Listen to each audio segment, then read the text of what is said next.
Hello friends, I am Chevee. Welcome to my shed. How are you today? How is life in your world? How's things where you are? I hope everything is good and great and wonderful.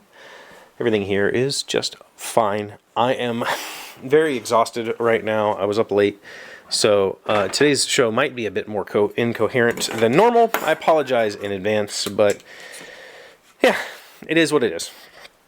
That being said, today's show is also supposed to be a little different, and like I said on Friday, we'll see if that actually happens, and it didn't. Essentially, I wanted to do a few new things to start off 1001, like maybe a new intro, new outro, new graphics. I didn't get any of that done. I just didn't. I could have. I just didn't because it was birthday weekends. It was Saturday I spent with my kids. We went to Chuck E. Cheese and did some fun stuff. Friday night, my friend came over and played some games, and he brought me a birthday gift, which is a bent chisel, which I've just recently discovered is a thing, so you can like lay it flat and chisel. I'm in love with this, so thank you, Jeff, for the amazing chisel. It is not very sharp. I'll have to fix that. This is Wood River, by the way, and I would say that's pretty dull. And then Saturday, Chuck E. Cheese, and all day with the kids. And then Sunday was Em's birthday, so we just kind of did whatever she wanted to do. And here we are. That all being said, nothing got done. But the reason that I wanted to change things up is because, I want to put forth a little more effort this year. I'm not going to say that I'm going to put forth a lot more effort, or I'm going to change everything, or I'm going to, suddenly this show is going to have a purpose. But I do want to put in more effort this year. I haven't put in effort in a couple of years now, and it's time to put in more effort. Whether that means changing up the graphics, changing up the intro and outro, finding new music, finding, something new to say every day, or finding topics again that we can discuss mutually. I want to try again. I've been trying with the drawing. I want to try with this YouTube thing. And not necessarily to grow a big audience, but to at least get a little bit more collaborative experience here, as opposed to just me vomiting at a camera and every now and then you commenting. I was watching a YouTuber that I watch. He's actually an author who happens to have a YouTube channel, and he did a video about his flaws. And one of his major flaws that he pointed out was that he loves to talk about himself, like he's self-absorbed when he talks. And he said something about that's why his YouTube channel isn't bigger, is because all he does is talk about himself, and he doesn't talk about you. And it really made me think about it, like that's literally all I do is talk about myself, because I don't have a frame of reference really for who most of you are. I know some of you personally, and I can talk about you personally, but I don't feel like I should be telling other people's stories. What I would like to have, though, is a little bit more of a conversation, or a little bit more of a maybe even a little bit more user or viewer content, like you show things to me and I talk about it or something like that. I don't know yet. I'm just going to kind of slowly work through it, and we're going to try to mold the show a little bit over this next year.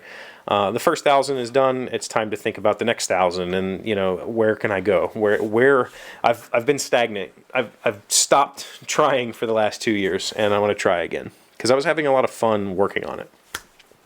That being said, one of the things that's going to change today, right now, is the random fact is going away. The random fact started not at the beginning. It actually started in maybe 100 episodes in or something like that. I was having a hard time figuring out how to end the show, and I had discovered this Google feature. If you typed in "I'm feeling curious" into Google, it would tell you a random fact. And I thought it was really awesome. And I did a whole show where I just did these. Like I did 10 of them and then read them out and then talked about them. And then somebody said, you should end the show each day like that. And I said, that's a great idea. So I did. So for 900 episodes or something like that, I ended the show with a random fact. But Google has since removed that feature. You can ask the Google Assistant, which I have been doing for the last month, but it appears that the Google Assistant really only has 30 of these things, maybe 20 of these things. So what you don't see on camera is I'm sitting here going try again until I hit a new one. But I feel like I have exhausted all of the new ones. The Alexa is dead, so I can't ask her questions anymore, and she repeated herself a lot also, so I was struggling to find new ones. So I went to Barnes & Noble the other day, and I was looking for books. And I was specifically looking for like books that had trivia so that I could continue doing the random fact. I could open it up and I could, read a random fact. But what I found was not a book about random facts. What I found is, I think, going to mean the end of the show, or maybe the beginning of the show. This is where you come in, is going to get a lot better. And this is 1,200 words you should know to sound smart. Essential words for every sophisticated person should be able to use. The most salient word book for aspiring intellectuals. So my plan is we're going to learn a word each day. And this popped up because I've been playing a game on my phone that's like a crossword puzzle kind of thing. I've been playing some word games in real life, and I was like, oh, this is perfect. We'll just learn new words every day. And there's 1,200 of them, which means for the next 1,200 episodes, we have an ending to each episode right here in this book. So the question is, do I do it at the end of the show? Maybe I don't. Maybe the end of the show is just me saying thank you like I always do, and that's it. Maybe we start the show with the question, or with the word. And maybe maybe it's like a Pee-wee's Playhouse type thing. Not necessarily that you go, when I say the word, but that I start the show by learning a new word and then trying to incorporate it into that day's discussion. What do you think? I don't know. I really don't know. But we're going to start at the beginning of the book with the A's. I am not going to try to do these in some random order and scratch them off. We're just going to start at the top and work our way through this book until we've learned all 1,200 words in the book, and we become intellectuals instead of aspiring intellectuals.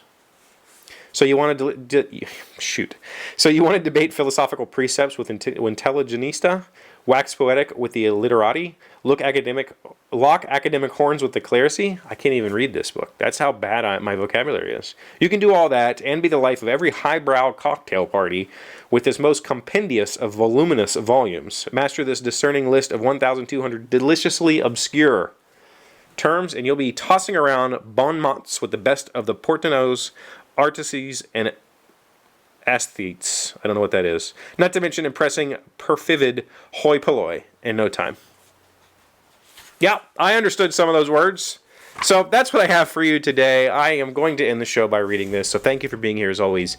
Thank you for liking, commenting, subscribing, being amazing friends, and wonderful, wonderful people. I really appreciate you, and I will see you tomorrow. The word of the day today is abatement. It's a noun. The reduction or elimination of tax, claim, fine, or debt. By having her daddy pull strings in the mayor's office, Sylvia received a quick abatement of her traffic ticket. A-B-A-T-E-M-E-N-T. Abatement.